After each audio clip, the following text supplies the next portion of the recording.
అన్నటువంటి చర్చ ఉంది అన్నప్పుడు నన్ను ఆకర్షించింది రెండవ భాగం, రెండవ గ్రంథాలయ ఉద్యమం యొక్క ఆవశ్యకత.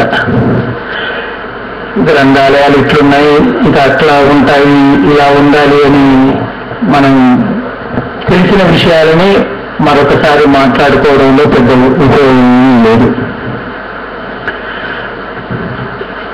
తెలంగాణ పునర్జీవన కాలంలో అంటే 1930s నుంచి 40s వరకు కనుక మనం అనుకుంటే ఒక చరిత్రని సృష్టించింది, ఒక రైతాంగ ఉద్యమ చైతన్యాన్ని పెంపొందించింది, ఒక విజ్ఞాన వీచికలు వీచి అది రాజకీయ విజ్ఞానానికి తోడ్పడింది. కాబట్టి మన కళ్ళ ముందు ఒక తరానికి ముందు దేశ స్వాతంత్రోద్యమంలో గ్రంథాలయ ఉద్యమం చాలా పెద్ద రోల్ ప్లే చేసింది. అది ఎంతటి రోల్ అంటే మార్క్సిజానికి కూడా గ్రంథాలయాలు ఉపయోగపడ్డాయి. స్వాతంత్రోద్యమాలకి ఇతర సంస్కరణోద్యమాలకి గ్రంథాలయాలు లేకపోతే అవి ఇంత రాశిలో ఉద్యమ స్థాయిని అందుకునేవి కావు. గొప్ప రచయితలు వెలువడడానికి కూడా గ్రంథాలయ ఉద్యమమే. కాబట్టి ఇప్పుడు మనం గ్రంథాలయాలను రక్షించుకోకపోతే, గ్రంథాలయాల కోసం వాటిని ముందు పరిరక్షించుకోవాలి ఉన్న వాటిని, రెండవది కొత్త గ్రంథాలయాలను నిర్మించుకోవడం. కొత్త గ్రంథాలయాలను నిర్మించుకునే అవసరం ఇప్పుడు మనం ఏదో 4 గోడలు భవనాలు అనేవి లేవు. ఈ గ్రంథాలయాలు వచ్చేసాయి. మనం డిజిటలైజేషన్ యుగంలో ఉన్నాం కాబట్టి దానిని ఎలా తెలంగాణ ప్రభుత్వంలో డెవలప్ చేయగలము అని మనం ఆలోచించాలి. ఇవల్ల మనకి అలనాటి గ్రంథాలయోద్యమ త్యాగజీవులు ఈరోజు లేరు. గ్రంథాలయాల కోసం వాళ్ళ జీవితాలను అంకితం చేసినటువంటి వాళ్ళు మన తెలంగాణలో ఉన్నారు, సీమాంధ్రలో మరీ ఎక్కువ మంది మనకు కనిపిస్తారు. అది వాస్తవం. కాబట్టి మనం ఉన్న గ్రంథాలయాలని గత 40-50 ఏళ్లుగా సీమాంధ్ర పాలకుల చిన్న చూపు వల్ల కూడా మనం వాటి బలహీనపడ్డాయి. అవి ప్రైవేటు గ్రంథాలయాలు మాత్రమే ఎక్కడ వేసినవి అక్కడ ఉన్నాయి. అవి క్షీణించిపోలేదు. ఆ ప్రాచీనమైనటువంటి గ్రంథ సంచయమంతా కూడా కాపాడబడింది. కానీ ప్రభుత్వ గ్రంథాలయాల్లో గ్రంథాలు మాత్రం కాపాడబడలేదు. చాలా బాధాకరమైనటువంటి విషయం. శ్రీ కృష్ణదేవరాయాంధ్ర భాషా నిలయం కానివ్వండి, వేమన భాషా నిలయం కానివ్వండి, అక్కడ ఉన్నటువంటి గొప్ప సాహిత్యం, చీరాలలో, వేటపాలెంలో, కాకినాడలో ఉన్నటువంటి గ్రంథాలయాలని ప్రభుత్వాలు తీసుకున్నాయి తప్ప కొత్తగా వాటిని అభివృద్ధి పరచలేదు. అది గమనించాలి మనం. ఇప్పుడు కూడా కొత్త గ్రంథాలయాలని ప్రభుత్వం ఇస్తుందనే ఆశ ఏమాత్రం లేదు. రెండవ గ్రంథాలయోద్యమం వస్తుందనే ఆశ కూడా లేదు. ఇది నిరాశతో కూడుకున్నది కాదు. గత 3-4 దశాబ్దాల నుండి ప్రభుత్వాల యొక్క పాలసీ ఆ విధంగా ఉంది. మీ అందరూ ఇంతకుముందు చర్చించవచ్చు. గ్రంథాలయాల సెట్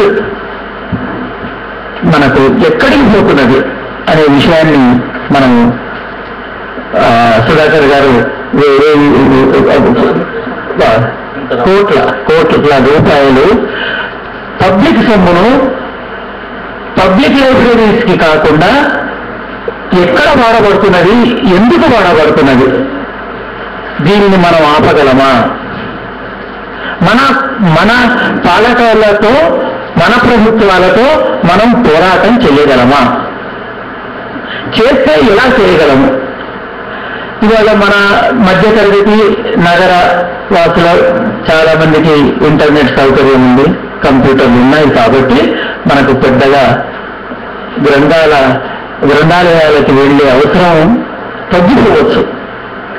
కానీ మన జ్ఞాన సంచయం అంతా కూడా ప్రాచీన గ్రంథాలలో గత 200 ఏళ్లుగా అచ్చైనటువంటి పత్రికలలో, ముఖ్యంగా గ్రంథాలలో, రాతప్రతుల్లో మిగిలి ఉంది. దాంట్లో ఆర్కైవ్స్ అంటే రాతప్రతులు అంటే డాక్యుమెంట్స్, రిటన్ డాక్యుమెంట్స్, శాసనాలు, కాపర్ ప్లేట్స్ ఇలాంటివి చాలా ఉన్నాయి. ఇవన్నీ గ్రంథాలయానికి సంబంధించినటువంటి విషయాలే. కాకపోతే ఆర్కియాలజీ లైబ్రరీలో ఆర్కియాలజీకి సంబంధించి ఉండొచ్చు, ఆర్కైవ్స్ లోపల చరిత్రకి సంబంధించిన ఎన్నో అంశాలకు సంబంధించినటువంటి గ్రంథాలయాలు ఉండవచ్చు. ఏపీ ఓరియంటల్ మ్యాన్స్క్రిప్ట్ లైబ్రరీలో 27,000 రాతప్రతులు ఉండొచ్చు. ఇవన్నీ కూడా జ్ఞానానికి సంబంధించినవి. ఇవన్నీ డిజిటైజ్ అయిపోయి ఈ పాటికి కొత్త రాష్ట్రం వచ్చిన ఈ 10 సంవత్సరం లోపు ఇవన్నీ డిజిటైజ్ అయిపోవాల్సిందే ఉంది. ఎవరైనా కావాలి. ఎందుకు కాలేదు? మనం చెప్పితే వినేవాడు అక్కడ ఎవరైనా ఉన్నారా? పారిశ్రామికవేత్తలకి వాళ్ళ సమస్యలను తీర్చడానికి ఒక సెల్ ఉంటుంది, కానీ ఇక్కడ సాంస్కృతిక పరమైన గ్రంథాలయాలకు సంబంధించిన ఒక జ్ఞాన భాండాగారాలకు సంబంధించిన విషయాలని మీరు ఈ ఫలానా సెల్ ఉంది, అక్కడ మీరు మాట్లాడండి అని మన పాలకవర్గం మనకు చెప్పే పరిస్థితి లేదు. మనం చెబితే నవ్వే పరిస్థితి ఉంది. మనం చెప్పి నవ్వించుకునే పరిస్థితికి మనం దిగజారే అవసరం లేకుండా పోయింది. అందుకనే ఎవ్వరూ మాట్లాడట్లేదు. మనం బంగారు తెలంగాణ అంటున్నాం, కానీ జ్ఞానవంతమైనటువంటి తెలంగాణ కోసం మనం ఆలోచించాలి కదా. ఆ జ్ఞానం లైబ్రరీస్ని బతికించడం వల్లనే కదా.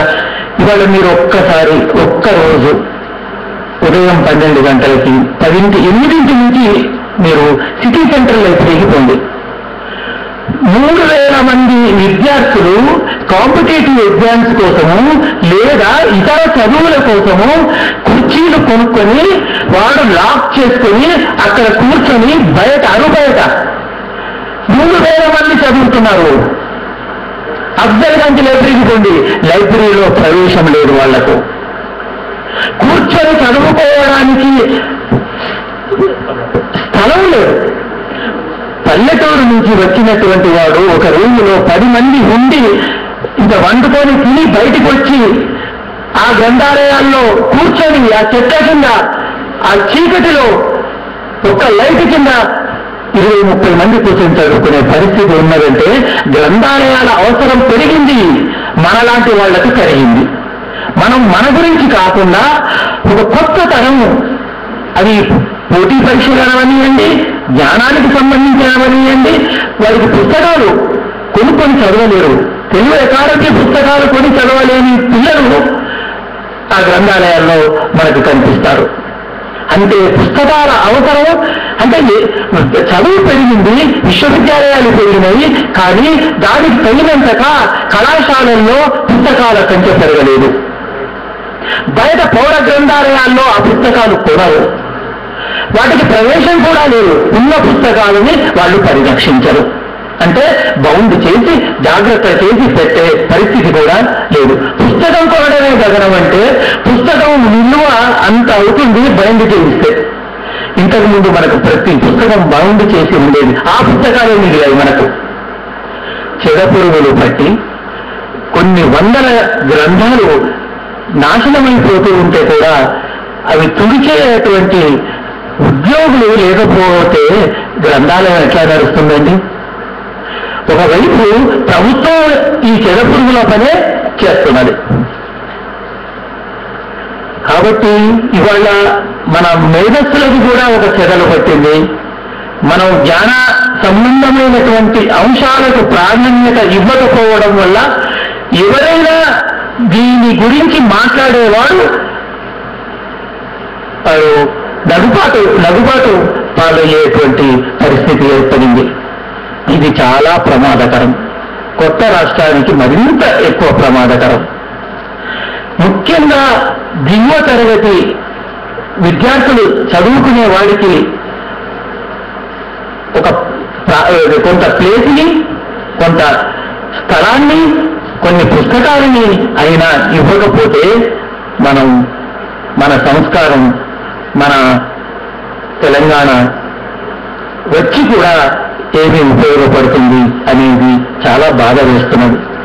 అట్లాగే ఇప్పుడు మీ అందరికీ తెలుసు, మన పత్రికలన్నింటినీ డిజిటైజ్ చేసి ప్రెస్ అకాడమీలో పెట్టాం. 25 లక్షల పేజీలు అందులో ఉన్నాయి. అక్కడ విచిత్రం ఏంటంటే అందరూ మన మిత్రులే అక్కడ చైర్మన్ గా వచ్చారు. వాళ్ళ రావాల్సినటువంటి పొత్తూరు గారు రాలేదని మొదటి చైర్మన్ కాబట్టి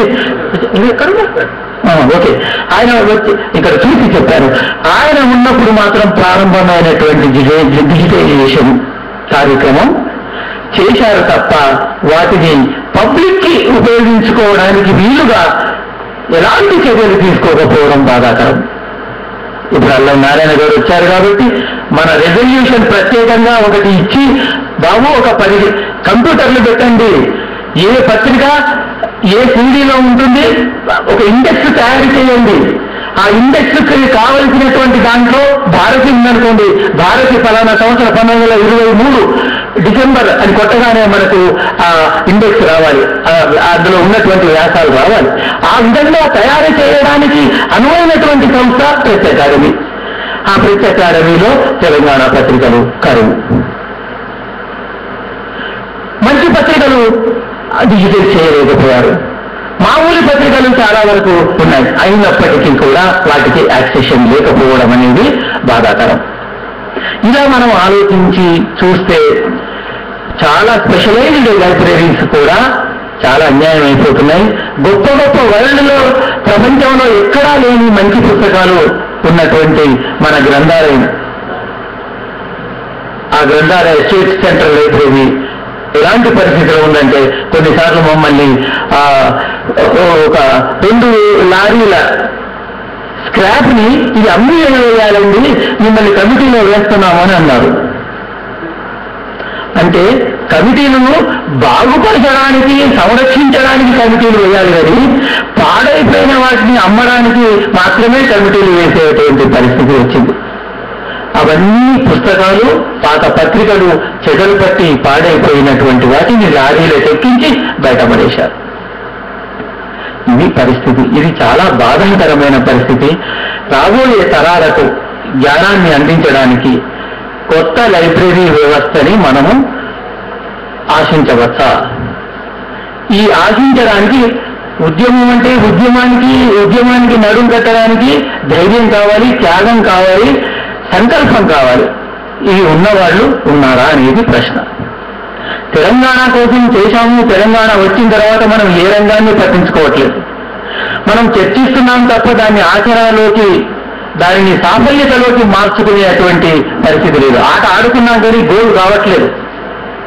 ఈ గోల్ చేసేటువంటి ఒక ఆలోచనని మనం అందరూ కలిసి ఐక్యంగా దాన్ని ముందుకు తీసుకుపోవాలని, ఆ ఫలితాన్ని మనం అందించినప్పుడు మాత్రమే గ్రంథాలయ ఉద్యమం అప్పుడు ఏ రూపంలో రెండవ ఉద్యమంగా రూపొందాలో మనకు అర్థమవుతుంది. దానికోసం నిరంతరం కొంత కృషి చేయవలసినటువంటి అవసరం మాత్రం ఉంది. మనం దీనిని ఒక ఆలోచనాత్మకంగా కాకుండా ఆచరణ రీత్యా మనం ఏమైనా చేయగలమని ఆలోచిద్దాం. కృతజ్ఞతలు.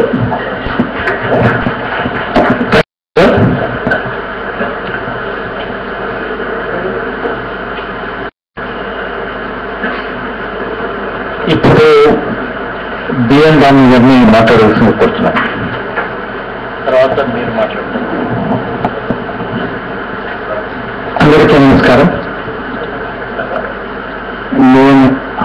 నిజంగానే